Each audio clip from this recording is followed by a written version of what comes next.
And our free report this week is on renting versus owning. And I know that you had a conversation with one of our listeners earlier this week. I did. He gave me a shout. He recently relocated from, I believe it was Michigan, about 4 years ago, and he's been renting ever since. And we had a discussion about how much he has paid towards the landlord's mortgage. And as always, it's very depressing. I think it was like $63,000. And So for that, he's ready to go and get his own property. Yeah, absolutely. And when it comes down to it, you might have the same payment or you might actually have a less payment when it comes to owning your own home. And then there's a tremendous amount of tax breaks and everything that come in play as well. Mm-hmm. So when you're paying that amount of money, first of all, you're paying down the principal, your interest is deductible, your property taxes are deductible. And so it actually ends up being a much better situation. He's probably, in that $65,000, he's probably lost more like probably 100 or something when it comes down to it with the tax breaks that he's missed out at the same time.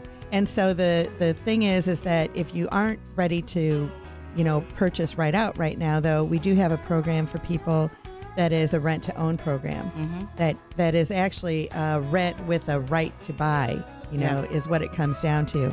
So that would be somebody that maybe you had something happen medically that your credit isn't so good right now, or you have had a short sale or foreclosure.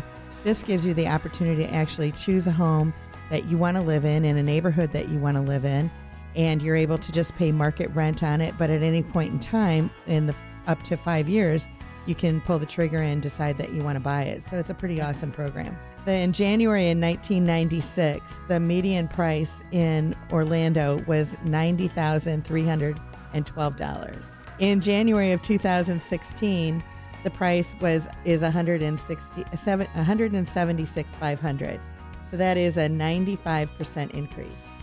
So when you're looking at it, it really does make a big difference. It's not only the tax write-offs and the keeping the rate of whatever you're paying, keeping your payment that's going to be the same over the next 30 years, but then you also have the increase in value that's adding equity and everything in addition to what you're paying down.